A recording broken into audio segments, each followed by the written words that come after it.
Okay, hello everybody, and welcome to another episode of the Capital Gains Tax Solutions Mastermind, Deferred Sales Trust Crypto Mastermind. It happens every Friday, 10 a.m. Pacific Standard Time. I'm one of your co-hosts, Brett Swarts, Gains Tax Solutions, where we believe most high net worth individuals and those who help them, they struggle with clarifying capital gains tax options, especially when it comes to deferring capital gains tax on cryptocurrency, businesses, real estate. And we have found a unique strategy called a deferred sales trust that we help people execute on when it comes to exiting highly appreciated assets. And I'm joined by my strategic alliance business partner, Jake Muller. Jake, how you doing? Doing very well, Brett. Glad to be here. And you're in transit again, like you often are. You're presenting, and you took the family with you this time. Is that right? We took the family with us, and we're here in one of the most beautiful locations in Southern California called Manhattan Beach, where we drove down from Sacramento, 6-hour drive yesterday to get to the conference. The conference is actually going on right now. I had to sneak out. Some amazing people on stage right now. Some very, very intelligent folks. I feel like I'm in the right room, right? If you can get around enough people that are smarter than you, you can really level up, and that's where I'm at. But Hunter Thompson is, if you haven't heard of that guy, he's an amazing commercial real estate operator, syndicator, and he has his conference every year. It's called the IRCC, stands for IIRC, Intelligent Investor Conference. And so, I'll be speaking tomorrow, which is really, really cool. And how about you, Jake? How was your week? It's been an exciting week. I've been to Kansas. I go to Omaha. Then I'm going to go down to Oklahoma and meeting with some larger accounting firms and helping. One of them has a team of over 20 accountants, and just helping them understand the deferred sales trust and do a deep dive into various other tax strategies that can help their clients. Fantastic. And for those who are getting to know us for the first time, you want to just cover the vision of what we're going to cover here, and then we'll dive into the deal close story of the week, and then we'll open it up for questions. And we want to welcome Jonathan. We want to welcome Andrew. So why don't you kick it off, Jake, with kind of the vision of why we're here. We're all here today because either we ourselves or our clients or somebody dear to us has had or is having or will have soon a large capital gains transaction, a large, highly appreciated asset that they are going to sell. And those people that have an eligible transaction as such, whether it's real estate, it's your home, it's stock options, it's cryptocurrency, there's a lot of different ways that you can go about selling that transaction, some of which have better tax consequences than others. The Deferred Sales Trust is our vehicle of choice for the majority of these types of transactions because of its flexibility, the control of timing of when you take contractual receipt, and the fact that for those of you who want to reinvest the proceeds, the gross proceeds net of attorney fees rather than net of taxes, we can snowball your investment while diversifying it into other asset classes and help you continue to grow your net worth. Who does this work for, Jake? And, if someone's going to commit to like 20, 30 minutes right now to watching this, who does this work for quickly? And maybe who doesn't it not work for? As an example, a fellow that I spoke with just the other day, he was looking at doing a charitable remainder trust. He was looking at doing a variety of other strategies, and it was very complicated and a lot of room for possible scrutiny because of the aggressive stance he was taking in other areas. His biggest concern was with the charitable strategies is that he's giving this money away and he's never going to get it back. His real desire was, I want to leave something for my heirs and for my legacy. So who does this work for, Brett? This works for your 45-year-old who wants to leave something to his kids and make sure that his wife's taken care of, while at the same time deferring the taxes of today so that he can continue to reinvest a much larger amount into a diversified portfolio of other assets. And when I say portfolio, I'm not talking only stock market or anything like that. This particular individual, he's selling shares in a corporation that he owns, and he wants some real estate, and he wants some crypto, and he wants a variety of other things that he can't do in any other vehicle except for the Deferred Sales Trust. And being that he may be coming out of something that he's not an expert in, can the trust invest with experts that are like multifamily syndicators, self-storage syndicators, financial advisors like yourself, going to lending, going to real estate developments? Like, how flexible is it, especially if you're on the other side, if you're the expert who's trying to unlock capital for your next deal or next venture? Absolutely. And the interesting thing about this particular client, Brett, is he is an expert in what he does, but he wants to leverage the knowledge and education of other people who know more than he does in other areas. And so that is why he's very much attracted to us. His CPA is one of the Forbes national advisors, Forbes magazine, Forbes Council nationally, and he brought this client to us so that we can help him and we can be those experts in these other areas. And absolutely, we don't compete with other professionals. We work alongside them. We don't step on toes. We help bring the average knowledge base in the room up a scale to the next level and make sure that everything the client's doing is taken care of. In fact, I help the client understand that the proceeds that you receive with this money, it's like it's going into another entity, because this is like a business trust, where you, Mr. Client, you're still the CEO. You're still in charge, but now you've got a CFO and you have a COO. Brett Swarts is the trustee. He pulls the trigger on all the actions that we take. And myself, I'm just here to provide witty comments, a few jokes here and there, and hopefully some good financial advice. Yeah, fantastic, Jake. Yeah, absolutely. And so yeah, that's who it's for. Also, the minimum size deal is typically $1 million net proceeds, $1 million gain. And so whether you're selling Bitcoin, Ethereum, whether you're selling a GP position in an apartment complex, syndication that you have, whether you have an LP position that you're selling, whether you're selling a primary residence, whether you get FAL 1031 exchange saved, we can provide all of that with a deferred sales trust. And the key here is to try to demystify it as much as we can on these weekly masterminds. Invite your CPAs, invite your business partners, invite your clients, come and learn how to do this. And once we believe once you demystify it and you really break it down to the simplicity of what it is, what it's not, it can be transformational for you as the owner of something that's highly appreciated, or for your clients or investors that you're looking to bring into your next deal. So that being said, I want to touch on a couple current deals that we've already closed with Bitcoin and Ethereum for those who are there. And then we're going to touch on an industrial property sale for the deal close story of the week. And so far we have closed 3 Bitcoin and Ethereum sales for a total of about 12.5 million AUM, and we've done it in the last about 100 days. And these were 2 separate, one single individual and one married couple, both in California. Both happen to be in the tech industry. Both worked for very large tech corporations, both experts in all things like technology and all things cryptocurrency, to be honest. And that's how they had I call it the steel spine conviction to wait and to actually hold during the ups and the downs of both the real estate market and the crypto market and other things.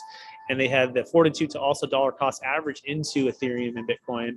And one of them saw their Bitcoin holdings go from about $50,000 to $50 million. And they never sold until they had a chance to defer the tax, which is where we came in and we provided the Deferred Sales Trust service. And we actually closed that deal. And that was about $1.8 million or so tax deferred.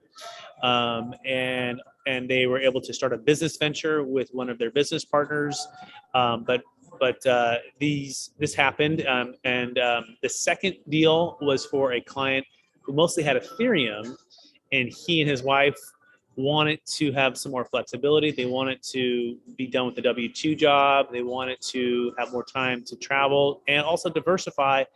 And the biggest thing for them was he was more of the risk taker. She's more of, not as much risk. At least not be unwise with what the capital could do for their family. They bought Ethereum and Bitcoin for about $100,000, mostly Ethereum, and it went to as high as 13 million. But during that travel, it went to 6 million. It went down back to 1. It went to 9 million. It went back down to 5. And over this time period, it became challenging for them to say, when should we sell? When should we not sell? And that's where they also met us, went through it, very detailed analysis, and they closed. And they liked it so much, they did another $2.5 million about a month and a half later. And so we have a total of 12.5 million. We have probably about, I would say conservatively, about $250 million in the pipeline that are set to, we believe, are going to transact here in the next 3 to 6 months. And so we're always going to share every deal that closes so that people can have a tangible feel for what's happening and how this is working. So I'll pause there. Jake, any thoughts on those crypto deals before I talk about the deal close story of the week, which is an industrial property in Northern California for a couple? Yeah, I think, it's important to understand what are their options. I mean, if they didn't do this, what else would they be doing? I mean, technically, most people, so I have another dear friend of mine who, in a similar situation, he hasn't pulled the trigger on any of this yet, but he was typically planning on just, there wasn't any other option. Like, he had to pay the taxes now. So it's like, hey, I have all these positions, and a lot of people are trying to tell me, let's do it anonymous, let's do it off exchange, let's do all these other things, just for anonymity. The IRS keeps changing their mind, whether it's a currency, it's an asset, whatever. And so I guess, Brett, the thing that I would add is that we're helping people demystify stuff as new information is coming out all the time, helping people understand that, hey, instead of hiding the transactions, let's be fully transparent, and let's put forward a strategy that isn't changing, a strategy that's not being attacked or scrutinized, and let's roll, everything that is new and wonderful and evolving with crypto. Let's combine that with something that is rock solid, that has a proven track record, and let's be fully transparent as good accountants should, and let's show the government what we're doing in such a way that it should be all on board. And that actually has made a lot of people that we've spoken to feel much better about themselves and what they're doing, and about deferring the taxes so that they're not hiding anything. Yep. Anyway, I guess that was the point. I had another brief conversation this morning with somebody who's just said, hey, I don't know how I feel about all this stuff, because it's like, wow, but what you guys have shown me makes me, it's like I was so hesitant to move forward in all these different directions that I'm reading all these forums online and what I should do. And with what you guys have shown me, I'm definitely doing this. Yep, there it is, right? And that's also why that is the exclusive focus, right? For now, there are also 1031 exchanges, Delaware Statutory Trust, Charitable Trust, but those, they all have their place. But the key is what's right for you. And most often, with what we're seeing is the Deferred Sales Trust for a number of reasons, which mostly being that folks don't want to give it all the way to charity, or the 1031 doesn't even qualify for this. So that's really the cool thing. And then plus it's 25-year track record, thousands of closes, billions under management, over a dozen no change IRS audits. And so it's not something that we're in beta, right? We've already blazed the trail. It's already been proven, already works. It has a perfect track record. And so we always say it's best to not take a risk with something that hasn't been proven. And that's why we love and highly recommend the Deferred Sales Trust. That being said, let's move to the deal close story of the week, and then we'll open up for questions. And by the way, if people have questions along the way, please do put it in the chat, and please, and then also or raise your hand. And so we can also dive into that particular question. Happy to do that. And it would also be cool to find out where everyone's from. If you can put that in the chat as well, open up a conversation so people can get connected with one another. We also want to provide the networking opportunity for folks that are on here. So it's not just me and Jake talking about ourselves, it's everyone else as well going to share what they do and how everyone can connect with one another. Because we have investors on here. We have multifamily syndicator experts. We have people that are learning about the Deferred Sales Trust for the first time, cryptocurrency experts, people that are investing in cryptocurrency as well for the first time. So it's a little bit of a mix. So that being said, it's a deal close story of the week. All right, it comes out of the town of Cameron Park. Who knows what Cameron Park is? I think Pierce does. Pierce, it was about 20 minutes from where you grew up in Granite Bay. It's about 30 minutes from where I grew up in Rockland. And it's a nice town, about 30 minutes out of downtown Sacramento, up Highway 50 as your way on your way to Lake Tahoe. So if anyone's been to Lake Tahoe, South Lake Tahoe, that is the way to go there. And you're going to pass Cameron Park. It's a bedroom community, good schools, nice community, golf course, let's say medium to higher income type of area. But these folks owned a commercial property, an industrial property, and they've owned it for a lot of years. And basically, we're fully depreciated. Commercial property depreciates about 39 years. But they didn't buy it for very much. I think they bought it for around 500 and they've owned it for around 20. And so their depreciation was somewhere around, or adjusted basis was somewhere around 150,000 or so. And they're looking to sell the asset for 1.3 million. Their motivation for selling was retirement. They wanted to be out of it was a multi-tenant industrial building. It wasn't overly complicated. It just was time to take their ROE, which was their return on equity, which was on this asset wasn't as favorable as it could have been, but also slow down a little bit and just diversify. And so they sat down and looked at the deferred sales trust, looked at their tax liability, and they said, you know what, we do not want a 1031 exchange because we don't want to start over with new toilets, new trash, new liability, new tenants. We'd actually like to be more passive. And so, but they have a lot of tax. Their background also too, they've done a lot of first trust deeds. They've done a lot of they've also done some passive, but mostly through passive, doing it through a broker out of the Bay Area that's done this for many years. So they're used to having a little bit of both, being active, being passive. And so where they're at in their stage of life, they're ready to sell. But on $1.3 million sale with about $150,000 basis, and they have no debt on the property either. They have about a $1.15 million gain in California with state, federal, Obamacare, and depreciation recapture. Combined, it's about 40%. Okay, 40%. So it's $460,000 of tax liability that if they sold and did not do a 1031 exchange, did not do a deferred sales trust, or any other kind of tax deferral strategy, they're looking at $460,000. And so I think they found about the deferred sales trust on YouTube, maybe on one of these, probably one of the podcasts or one of the videos I've made. And so we went through it all, sat down, yeah, we just closed. They just closed yesterday. What's interesting about the deal is they're actually going to carry back some paper in order to make the deal work. So they're carrying back a substantial amount, but it's only a 2-year note just to get the deal done. But what's cool is the note is the payments from that buyer that they're carrying back are going to pay into the trust. And then the balloon payment's going to come due in 24 months. They do think it's going to pay off in 6 to 12 months. And then they're going to roll all of that into the trust and then just continue on. So at the essence of what we're doing here at the Deferred Sales Trust, it's just an installment sale. It's based on IRC 453, where you become the lender. And so in this scenario, they become the lender to the trust for a portion of the funds. About in this scenario, it's actually pretty low. It's only like $150,000 at first into the trust. Then the other amount, the remainder, is going to go into the trust over time, slowly. And so they are a lender to both the original buyer and to the trust. But eventually, when the original buyer pays it back, it'll go into the trust. So all that being said, they're really happy. They're really excited. They're planning on doing mostly stocks, bonds, and mutual funds investing to start with, and then eventually roll some of it into hard money lending, which is where they feel good. That being said, Jake, you want to pull out any nuggets on that deal? So I think the power of this is it's not just the trust that's going to own all the assets in the future. It's such a flexible tool. And actually, from a tax standpoint, one of the preferred methods is kind of what you've been describing, Brett, the joint venture relationship that we can have with other entities that you own or other entities that other people own. And that the deferred sales trust can insulate itself from liabilities of other operating businesses if necessary, and participate as a lender in exchange for a contract and everything else.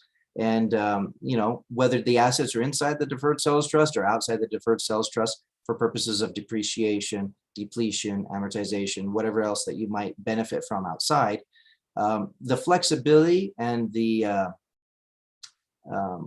level of sophistication is there with you with this executive team that comes with the deferred sales trust. And we're there to kind of guide you through the most efficient process from a tax consideration, as well as for achieving your overall objectives. And that's kind of one of the big things that Brett and I help people do going forward with the deferred sales trust is, first and foremost, you've got an eligible transaction. Okay, so you can do it, but what are your objectives? What is it that you hope to accomplish? And with that view in front of us, for and foremost, we then go through all of these different strategies and work through what is most convenient for the client. Yeah, I like to say it's like a Rubik's Cube, right? And when we first start, you come in with this cube, and this cube has all the different colors on all the different sides, right? And you show up, you're like, gosh, I don't know how to set this capital gains tax. I know I have this vision for where I want my wealth to be, this vision for the freedom for my time and my energy, this freedom to build this real estate deal, this freedom to raise this capital for this deal. Here's this Rubik's Cube. It's all disjointed with different colors, and you hand it to me or Jake, and we start to work on it. And we start to hopefully get some colors lined up, and then I hand it over to Jake. Jake does a little bit more. And then we hand it over to the tax attorneys, and they do a little bit more. And we hand it back to you, and you do a little bit more. And as a team, we're working out, and hopefully eventually we get congruency, which meaning each side of the cube has the same color as much as we can, with tax deferral, with liquidity, with diversification, with freedom for optimal timing to invest in different things, with being passive or being active. All of those things are also going to adjust along the way as well, which is also cool about the deferred sales trust, because you might start out and say, I want to be passive for a while. And fast forward, you might want to be active in 6 months or 12 months or 24 months when you find a deal. Right? As long as the funds are in liquid investments with the trust, which they can 100% be, then it can be accessed and moved into illiquid deals with you. So it's the flexibility and the ability to adjust it along the way based upon what you're looking to do, and realizing that it's not set in concrete, but working with us, we're going to help and guide you through that step, each step of the way. So that being said, I want to open it up for questions or thoughts from anybody. I want to welcome Andrew. I want to welcome Jonathan.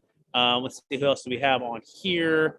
We have Pierce. I think I think Vijay is here. We have Leah. We have Pete. We have the Ferrari Conduit, which is kind of cool. I'm not sure that's a cool name. We have Adam. So does anyone have any questions or thoughts on anything we just said? Comments? It looks like Adam does. Adam says, I can only do the chat today. Does the trust pay for any taxes? Is the first question. Does the trust pay any taxes? I'm assuming not, because it makes no gains when selling property, correct? Is it possible to describe how the trust is not paying taxes to the transaction? That's a great question. I'll start it off, and I'll have Jake also talk about this as well. So the unique part about the deferred sales trust is it does pay taxes to the extent it actually has taxes to pay. Now, with any business venture, if you have income and expenses, and if your expenses outpace your income, you operate at a loss or at a neutral state. And that's the cool thing about the deferred sales trust, is that it often operates at a loss. And you might ask, well, Brett, how does it operate at a loss if it's supposed to make this return? Well, part of what it can do, it can accrue the interest of what it owes you. So let's give you an example. So let's imagine it's $1 million trust, okay? And it's set to pay you about 8%, which is what a lot of our trusts are set up as. It also has expenses of somewhere between right around 2% per year, okay? But that 8% that's owed to you can be expensed, as well as that 2%, as well as the tax return. So what often happens is it operates at a loss on every single year. Therefore, the trust does not have to pay any tax at the tax level. So that's post-close. Pre-close, it's buying the asset or the assets being assigned to them at $1 million and selling it to the ultimate cash buyer, or liquidating to the Kraken exchange or whatever exchange that's going to be buying the cryptocurrency. Therefore, it has the same basis. In other words, it received it for $1 million and it's selling at $1 million. So it's operating at a zero gain there. That's how it's able to defer the tax. So those are the kind of the two ways. So the real answer to your question is, even if it makes income, it's typically not outpacing the 8% and the 2%. And it's able to accrue that expense over the years. And you'll actually be able to see this as a deferred sales trust client of ours. You're actually going to see all of the tax returns for the trust, and you're going to see the income. You're going to see the expenses. You're going to see the carry forward accrual, and on a year by year basis, you're going to be able to watch this. That being said, Jake, you want to also say the exact same thing or something similar to that, so people can hear you say it as well, because you're probably going to put it even better than I can. Well, I don't know that I'll repeat all of it, but with the deferred sales trust, I would like to add this little piece that, again, So some of these people, this is a life-changing event, or this is one of the largest transactions that they have. Or for a few clients, like the individual we spoke to the other day, he's going to have a series of like 53 of these transactions, right? So everybody is in a different scenario. And I guess what I'm trying to say is this is not a cookie cutter program. That first and foremost, yeah, there is this eligibility thing. It needs to be sizable enough. The pain point for getting in at least $1 million in a transaction, where the bulk majority of it, if not all of it, is subject to capital gains, because you don't have a whole lot of basis. You don't have, some of these other things that might offset the tax ramification. Now, if the tax ramification, if the pain of, if I'm going to do $1 million and I'm going to pay 20% in capital gains tax plus this 3.8, Obama thing and all this other stuff, if you're going to lose a big chunk of the overall pie that you own right now to taxes, but you could defer those taxes and just pay some attorney fees and different things. Now you've got a team of individuals, Brett and I, to help you maneuver through all the different strategies that might be applicable for your benefit. We can reinvest the bulk or the gross amount net of attorney fees rather than net of taxes, and help you snowball or grow your overall net worth. Now, net worth, that is a more of an arguable point, because sometimes if it is sizable enough, we actually move this out of your estate. And so we're growing the assets, even though we're able to keep it out of your taxable estate, depending on the size of your overall net worth today. And again, that just goes to explain the importance of this needs to be customized to your specific circumstance so that it is an optimal result based on your life and your objectives and what kind of transaction, if it's one transaction, if this is the singular largest and only of its kind transaction that you're going to experience, or if you're going to repeatedly have transactions like this going forward. Very good. Thanks, Jake. It's like Jonathan has his hand raised, so I'm going to ask Jonathan to unmute himself and we can get his question, and then we'll also get to Pete. I saw your question in the chat, and we'll get to you in a second, Pete. Okay, go ahead, Jonathan.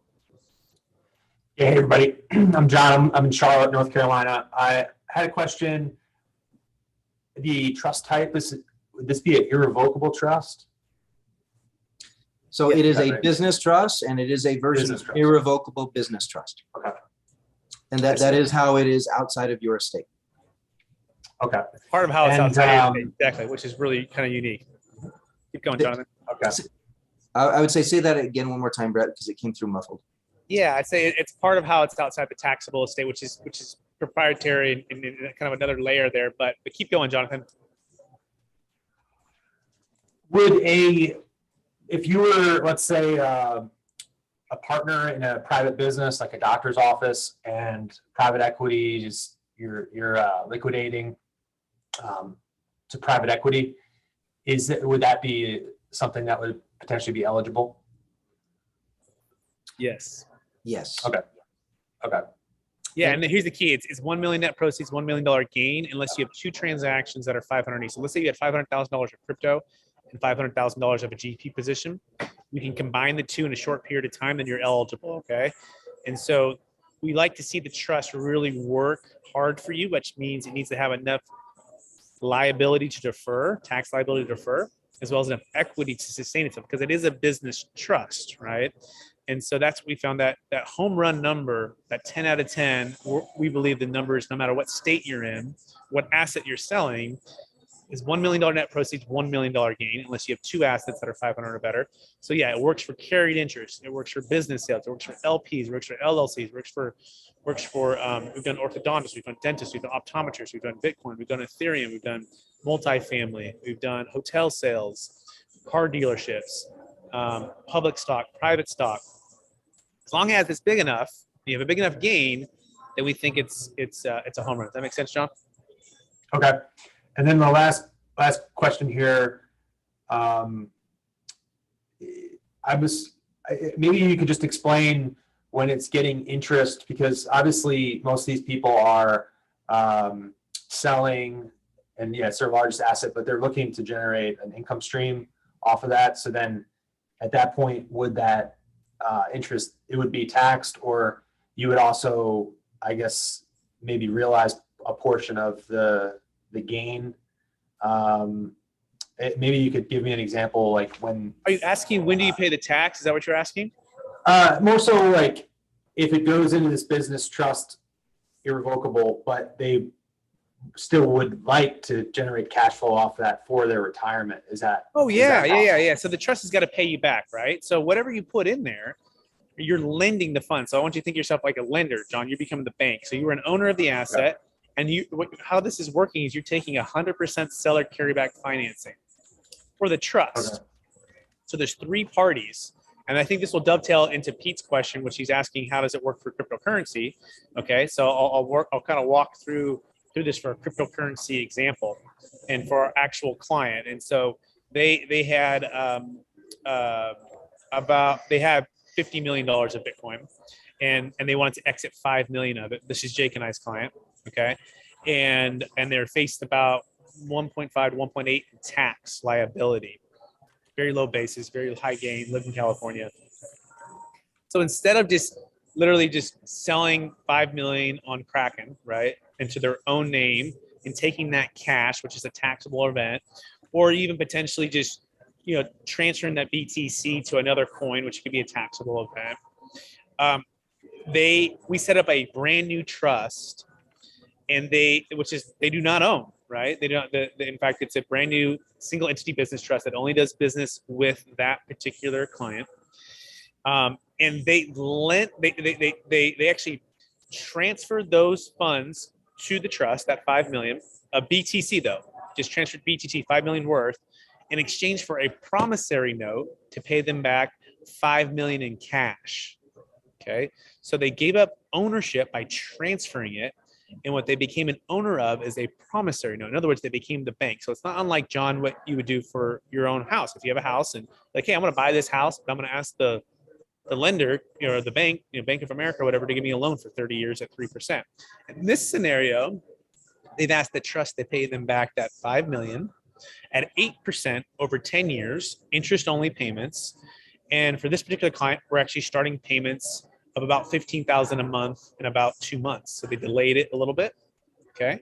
And in the meantime, it's compounding at 8%, just like if you weren't paying back your bank, you said, hey, bank, I owe you that 3%, 30-year AM over 30 years.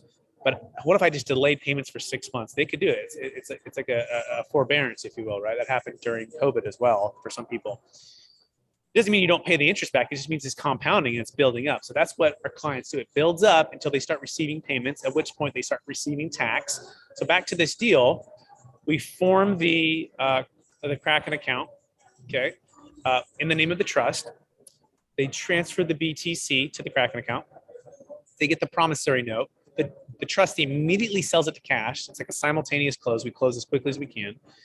And the Kraken account received the 5 million in cash, of which then we send out to a U.S. bank, of which then it goes over to where Jake manages funds, which is Charles Schwab, is one option, which is where a lot of the funds went, of which he has a asset allocation created, customized for that client based upon their risk tolerance. And it's making sure we do it in that order. When the smoke clears, someone on Kraken, whatever, has bought the Bitcoin for 5 million. The trust has received the cash. The client has not received any of the cash. They're in a deferral state. They've received a promissory note. And now they'll slowly get payments back from the trust, and they'll pay tax over time. Does that make sense, Jonathan? Any questions there? Yes. Is there restrictions on the schedule? And if they hold it till their date of death, would that get the stepped up basis? Jake, you want to talk about any restrictions on the schedule, and you want to touch on the stepped up basis for John? So John, throw me a scenario. Like, make it a real life example. Yeah, the scenario. Okay, so I have, let's say I have a client. He owns 10 rental properties, and he bought them, most of them in the 70s. So as you imagine, some of them he bought for $20K, and they're now worth $400. So he's looking to liquidate those, and he wants to generate income for his lifestyle. He's in his 70s, but he really is looking for a way, to defer and then potentially pass it on to his beneficiaries if possible. Okay. Without paying the tax. So we have to weigh the pros and cons of a couple of different things, because if he were just to pass, then obviously there's a step up in basis to his heirs, correct? Mhm. right? So if he were just to Right. pass, I mean, subject to estate tax limitations, depending on the size and the dollar amount of everything, if it's within the current exclusion, which could change tomorrow, right? But if it's within the current exclusion, married, filing, joint of whatever that is like 22 million, what have you. It's a large number, right? With the deferred sales trust, once the assets go inside of it, I mean, we kind of lose the stepped up basis feature, because the deferral of what it would be taxable to him now, I mean, now there's a sales transaction. So that asset is being changed. Okay. But he could acquire another similar asset. So we have another client just like this, but the dollar amount is much higher. $100 million development.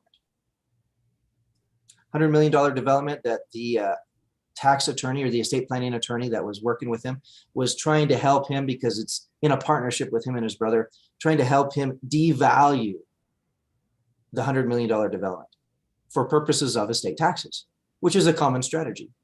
But we were able to work with him, and we had some discussions that sounded very appealing to him. Some of these discussions were, hey, instead of trying to devalue the property because you're in a partnership, you maybe don't have all rights and authority and all this other stuff, right? What if we were just to sell the whole thing today? And yes, if we were to devalue it, then, a step up in basis would be on the devalued portion that would go to your heirs. But instead of looking at it that way, what if we were able to get a new depreciation schedule for your heirs? And so if the proceeds, the gross proceeds of the true value, the fair market value, were able to enter the trust, and you were able to get a promissory note against that. And yes, you're going to be having interest income because of that promissory note. However, the deferred sales trust can then do a joint venture with another LLC or whatever, and do another development and grow it even further and provide a new depreciation schedule. So there are pros and cons that we have to weigh. What is of most, based on the actual example with the actual numbers, does it make sense to just leave the assets for the kids because the father's 78 and he's got stage 4 cancer and everything else? Maybe he should just, and it's less than the 22 million exclusion, which we know will be for this year, then let's just let it pass to the heirs, right? There's no need for the deferred sales trust. But if it's more than the exclusion, or if we're afraid that the current legislation is going to change the exclusion for estate taxes and lower it, like it wasn't too long ago that it was 600,000, not 22 million, right? So I want to add one other thing too, Jake, real fast. The kids can also step into their shoes with the deferred sales trust. So although the deferred sales trust doesn't actually give you a stepped up basis, because again, you became a lender, you're not an owner anymore, but the kids can inherit the promissory note via the living trust, and then they can just continue the tax deferral. They'll get taxed as they stay out, right? But they can just keep going, right? So it's not as if, and how many parents really want their kids just to cash out of everything that they've earned just I think the answer is yes, but also some people might say, well, no, I actually like that there's actually something there that's going to make them actually consider keeping the funds invested in the trust, living off the cash flow. So it's not necessarily a bad thing. And to Jake's point, the stepped up basis does not take away the estate tax, right? So the key is to get funds outside your taxable estate. The deferred sales trust, you can do it in one day on one exit without having to devalue, without having to do family limited partnership, without having to do life insurance, without having to do really anything. Just sell, exit. You get a promissory note. Your kids inherit it estate tax free. Okay, this is reserved for larger deals. Okay, so yeah, we're happy to see Jonathan. If you want to set up a time with Jake and I and your client to go through it, we can walk through the pros and cons. You can invite him to this mastermind. Okay, and we can certainly give a no cost analysis for that. That being said, I want to shift over to Pete here. So Pete, again, says, Pete, this is new to me, so thanks. How do I get taxable crypto accounts into the trust? I think I kind of answered that. Step 1, we form the trust.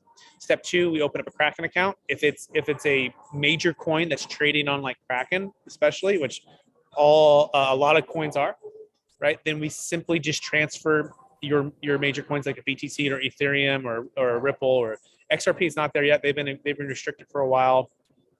But if it's one of those major coins, so I'd ask you, Pete, is it ETH? Is it Bitcoin? What's your coin? Is it tradable on Kraken? If so, it's really, really simple. We've already worked through all of the stuff with Kraken. We can open up pro accounts very quickly in the name of the trust. You transfer it to the trust, and then we sell it. And we do that together. Just so you want to show the security of all that. We do it all together. We start with this very small amount. $10 of ETH, right? Just to make sure all the pipes are completely opened up and everything is connected to the bank to exit out. And we methodically do this together. Okay. So that we keep that safe. Is it necessary to sell the coins? Yeah, it is necessary to finally exit the coins once it's in the trust, right? Because that's how we get it to cash, and that's how we get the cash to the bank. So hopefully that answers the questions, Pete. You're welcome to unmute yourself or just message in the chat. Happy to talk about that. So Pete, do you have more questions there? Does that make sense? Yeah, that makes sense. Part of my angst with, the industry itself really isn't vetted very well till the SEC allows that in America, at least. But I have quite a few accounts and I have 50 different coins, and they're not all on Kraken. They're all over the place. So I'm just wondering how that, if it's not on Kraken, for instance, some of my IRAs for crypto, the coins I want to buy, they're not on this one. So I got to go look at that one, and they're not on that one. Anyways, so the net aggregate, I'm not sure. There is a solution for that too, Pete. It's a little bit more complicated simply because of things inside and outside of the United States on different exchanges, on DeFi, off exchange, all of that stuff. And we have some other clients that we've been working with to come up with solutions for that situation. Though I would say it's more of the rare thing that we do rather than the thing that we do and we present to everyone here. And so happy to schedule a meeting with you offline to kind of go over some of those options. Yeah, I'm just getting involved with you guys on a couple of real estate sales. That I'm a little guy, but I'm not a fan of paying that government tax right away until I want to. So thanks. Yeah. And again, absolutely. That's one of the biggest things that sometimes we lose sight of is the control of, if you receive it into the trust, you decide when you take distributions. You work with the trustee to make those decisions, and based on other things that you have from a tax perspective, there might be a particular year that it's additionally advantageous to take more of a distribution because you're in a lower tax bracket. You have other things to offset it. And the power of timing is one of the most important aspects of the deferred sales trust. Right. I had a question. I know it's being covered, but the difference, the DST difference here versus the Delaware Statutory Trust. If I could just get clarity with that. Yeah, so a Delaware Statutory. Take that? Yes, a Delaware Statutory Trust fund is a fund, and there's a lot of them out there. It's considered a direct placement program, and it's an actual organized fund that has specific coding with it, so that when you put your money into it, it is eligible for a 1031 exchange. And if you weren't going to do a 1031 exchange, then you wouldn't do a DST. A lot of the Delaware Statutory Trust funds. A lot of the Delaware Statutory Trust funds also have another fund that is just like it, that pays a higher percentage rate of return. And the difference is that the Delaware Statutory Trust fund is eligible for 1031 exchange to receive funds from property sales and to abide by the like kind rules. So if you sold a not something that you've ever lived in, because you can't live in a property and qualify for 1031 exchange, but if you sold like an apartment building, you could invest in a fund that has apartment buildings. The advantage of that is that you don't have to do the maintenance, you don't have to do all that other stuff. Now you participate in a pool with other people that invest in like kind properties with you. Now, the advantage of the deferred sales trust is you're not subject to all the timing limitations of a 1031. Brett has a whole recorded series of 1031 versus DST. When does it make sense? When do you do both? When do you do one or the other? And I think that it would be very beneficial to go and watch some of those. But a fund is very different than a deferred sales trust. A fund is a financial instrument that files papers with the SEC. A deferred sales trust is just another entity. It's like a business trust that is put in between you and the buyer and the seller. It is not a fund, and it does not register with the SEC. Okay. Yeah, because so I think I'm remembering now. The Delaware Statutory Trust is more of like a real estate fund. So everything is in like kind. At least within real estate of the property that you sold, right? So that's the biggest difference. Yeah, it'd be very similar to a REIT with an extra wrapper on it for tax purposes to make it eligible for a 1031 exchange. Okay. Yep. And as a reminder, cryptocurrency cannot go into a Delaware, right? Remember, cryptocurrency is not investment real estate. 1031 Blockbuster or Delaware statutory trust is like a Hollywood video next to the Blockbuster video store. It's just in the 1031 family. And again, it's cool if that's you're selling real estate and you found a good deal and you don't mind not having liquidity, you don't mind having any control, you're going to be completely passive. Some big fees. I've done Delaware statutory trust. Okay, myself, I was Series 2263 licensed before. I gave those up because I'm a trustee now. Trustee can't be the financial advisor. Financial advisor can't be the trustee. So separate roles. But they do have their place. You can solve mortgage over basis challenges for investment real estate deals. And so we're doing hybrid deferred sales trust Delaware deals. We do those as well. So it's not completely. It's a good tool. Just realize for anything but investment real estate, it doesn't even work for them. So that being said, good question, Vijay. I also want to bring in Andrew here. I had a good conversation with Andrew this week, and I want to open up a little bit about what he's been talking about. And he's got a new deal that's coming out. Andrew, you want to talk about a little bit of that deal and the opportunity for folks in case they're curious about it? Yeah, sure. Absolutely, Brett. Thanks for the call and the chance to share. Yeah, so our group, Nighthawk Equity, we try to find a number of deals a year. We don't always do that because we're pretty selective, but we found a really cool apartment building for our investors to come into.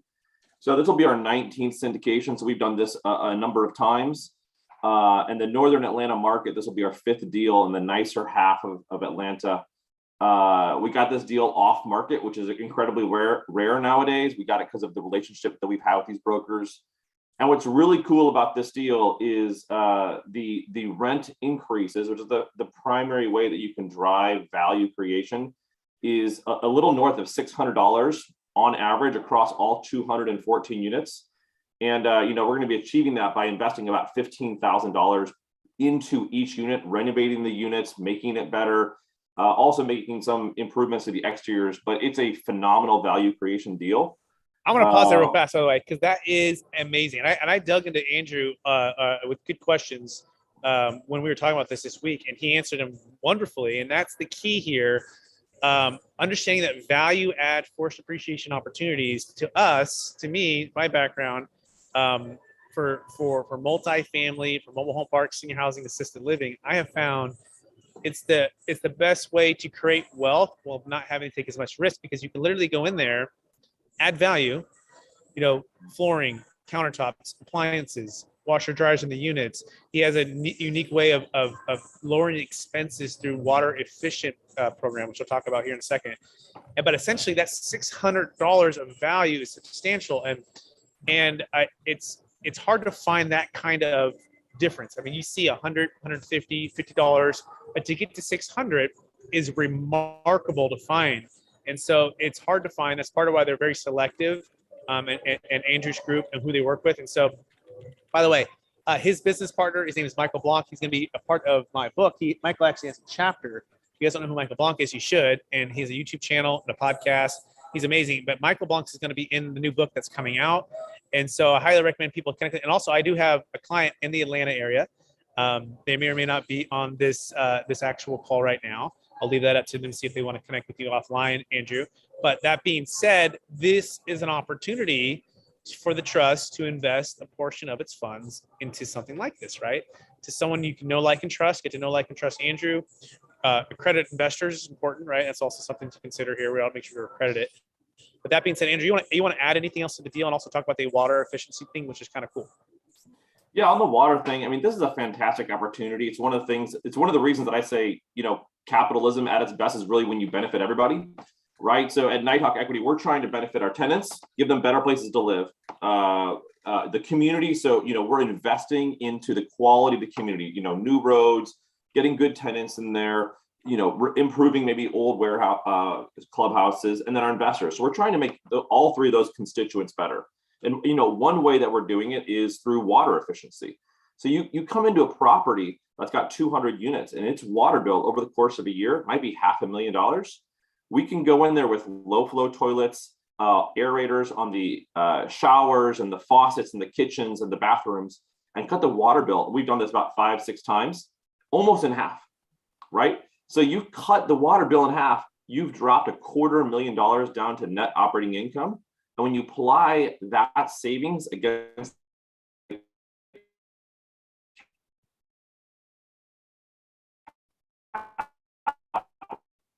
capitalization rate on the property, you've almost a better return. We're saving water. We're really kind of there's wins all around. So that's one of the things that we've been working on in our properties. So Andrew, how can people find you if they want to connect with you?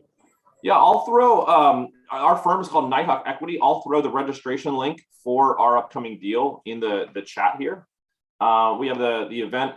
The webinar is this upcoming Wednesday, the 26th at 8 p.m. Eastern. And we're just going to walk everyone through the story. It's about an hour-long call. Here's the deal. Here's how we found it. Here's how we're going to add value. Here's our track record. Awesome. And then people can sort of just make their own decision. Perfect. I'm going to bring in Pierce now because we're going to be man on the street tomorrow in Manhattan Beach. This is our first time. We're taking that whole thing. You guys see the guy who's like, he's in New York and they're making like interviews. They're walking up to people. So Pierce is going to become the man on the street for Newport luxury real estate. We're going to do Manhattan Beach tomorrow with another strategic alliance. And we're going to be filming this like YouTube superstar style, right? So we're going to have 2 video cameras going. We're going to be talking. We might even talk with the owners. And so it's going to be kind of cool. But basically the envision is this to literally bring it to life, to walk it, to say, you're selling your house for $10 million. Do you know that you're about to pay $2 million in tax? Yeah. When you listen to with the realtor, does they know about the Deferred Sales Trust? No. Right. And that's the key to like literally change people's lives on the spot. I think of it like this, Pierce. I don't know what you're thinking. Like, and Pierce, by the way, I'm looking at him. He's in the conference. He's right over here. He's sitting on the other couch, so we can't be too close. But Pierce, do you remember those ones where they knock on the door and they're like, you just won like the sweepstakes, right? Like, congratulations. Like, here's the $10 million check. Like, we should maybe do like a play on that where we can have like $1.5 million check and be like, congratulations. Like, what are you talking about? Well, if you use the Deferred Sales Trust, when you sell your house, you can defer millions of tax. So Pierce, what do you think about that? How excited are you about that? What's that going to look like tomorrow? I love the big check idea. That's fantastic. Hand somebody a big check. Be like, hey, when you list with me, you'll save $500,000 or $1 million in tax. It's brilliant. I'm excited to get that rolling. I think it's a great idea, and I think it's unique. And I don't see other realtors doing that for sure. So that'll be awesome.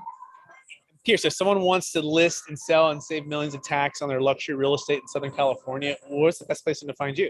Yeah, you can find me on my website, kingdomluxuryrealty.com, and then I'll throw my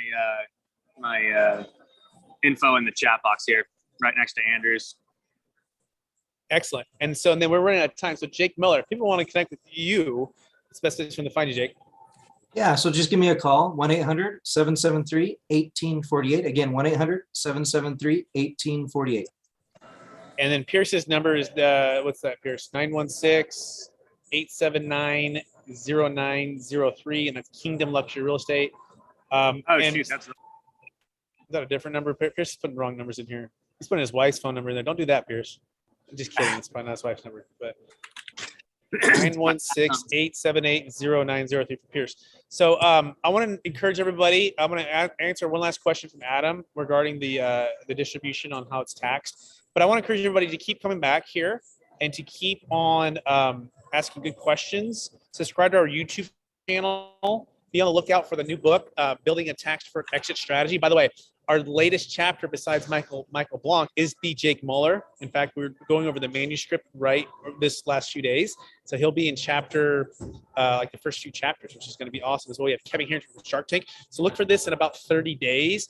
But again, we just want to give you as much resources, as much tools, as much opportunity, content to make this simple and to hopefully increase the know, like, and trust with all of us and what we're doing here and why it could be an amazing thing for you or your clients. So please do come back. Please subscribe to the podcast, the YouTube channel.